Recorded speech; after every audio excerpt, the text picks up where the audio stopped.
State, we have junior quarterback Jonn McLain and senior running back Glen Clinton.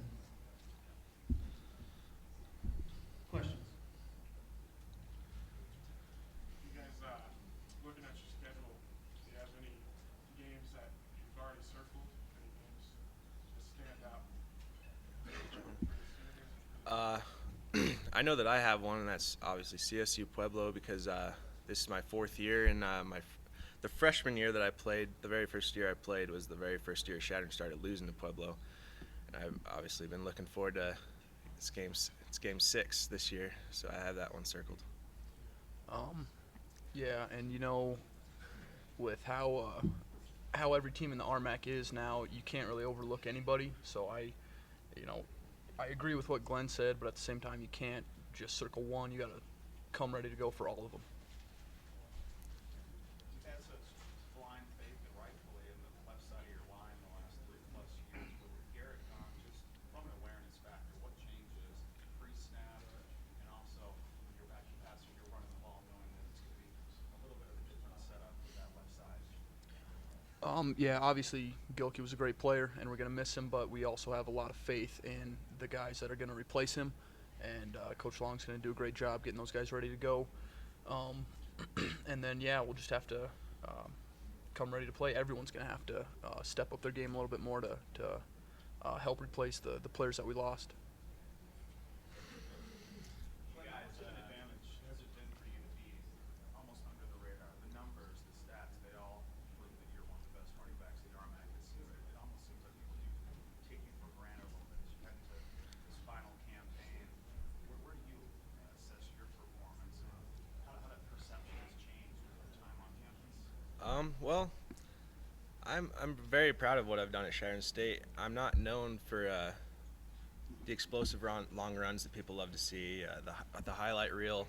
It's not that impressive for me, but I think what people really appreciate, what I bring to the table, is just consistency every game, and maybe stepping up in the big games. I think that's a true test of a player's worth, is what are they doing in the tough games. I feel like I've been able to do a good job in some of our harder games, and I'm looking forward to my final year, and maybe I can get my name out there a little more. I don't know. So you guys garnered 4 first-place votes. That's pretty incredible considering CSU Pueblo, what they've done. Let's talk about your coach, Jay Long, and bringing that respect, bringing this team into that type of respectability and garnering that type of respect from the rest of the conference. Yes, well, we have a strong tradition of winning at Chadron State College, and I think that plays a big part of it. We have a strong group coming up. Even though we've lost so many players on our defense, we are still a strong core as far as returning players from last year. I think that played a big part of it. Yeah, and it's nice to get that recognition again, but it's just preseason, and so what really matters is what we do starting when camp starts till November and beyond, hopefully.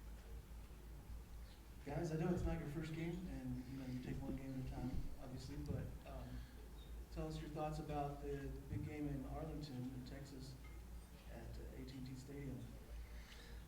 It's pretty exciting. I've never even been inside of a pro stadium before, and it turns out I'm going to be playing in the first one I step into at a college level, and so we're very excited. But the first one on the schedule is Missouri S&T, so that's the film we're looking at right now. Yeah, and I agree with what Glenn said, but yeah, it should be a lot of fun. Obviously, a very, very good team that we're going to play against. Hopefully, we can go out, play well, and see what happens. Glenn, you're the preseason offensive player of the year. When you first came to Chadron State, showing up for that first camp, did you ever have in the wildest dreams that might be true, since you came in as a wide receiver and really hadn't had great numbers at high school? Right, yeah, I had somewhat of a convoluted way of becoming a running back. I actually came in as a safety in the fall of my true freshman year with Coach Baines. He was my safety coach. He's probably wondering what I'm doing over here. And then I moved to receiver in the spring. And at this point, I was just looking for a place on the team. I wasn't even looking to get on the field. I just wanted to find out who I was. 2 weeks into camp, redshirt freshman year, they moved me to tailback, and at this point, I was looking for, all right, where am I at?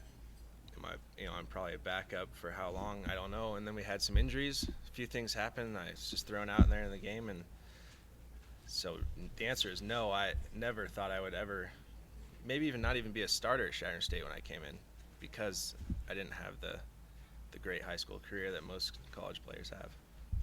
And you also didn't even have the full springs that some of the other guys did because you were on the track team. That's right, yeah. I was a pole vaulter for the first 3 years at Chadron State, and I did miss out on a lot of practices, but I don't know how things work out or why they do, but I'm here today. Jonn, last year you were coming off a broken thumb that had pretty much taken out the season. Did you have any concerns going into the year as to how the thumb was going to be, or were you just confident right off the bat that you'd be able to pick up where you left off? Well, I was pretty nervous, to be honest with you. I didn't have a very good spring the spring before. I felt like I should have done a lot better. And then coming in last year, a little bit of a slow start, I feel like, for our offense. Obviously, Montana State was a tough game. And then Angelo, we only scored 19 points and didn't seem like we had a great day as a unit. And finally started to get going a little better towards conference play. And the confidence went up for sure, and a lot of that has to do with my teammates, obviously Glenn right here, and Mike Madkin's doing a great job, and then you got Cody and Chappie doing great things, Nate, Travis, Danny, Vinny, everyone contributing, and obviously the coaches preparing us, and we were able to do some good things and win football games last year. So it was really more of a unit thing that is why we were good. Even though you lost the offensive lineman, Garrett Gilkey in particular, it seems like you must be then coming in with more confidence than you did last year because of the way everybody played. Plus, you return almost all of your skilled guys, the guys who saw the vast majority of the plays, wide receiver, inside receiver, and a running back. Yeah, we got a lot of guys coming back. Obviously, losing the players that we did is going to hurt. But we're very confident that we can be a great offense. Not going to be easy by any means, but we do have experience. We have talent. We just got to put it together and work hard and get it done. Any other questions?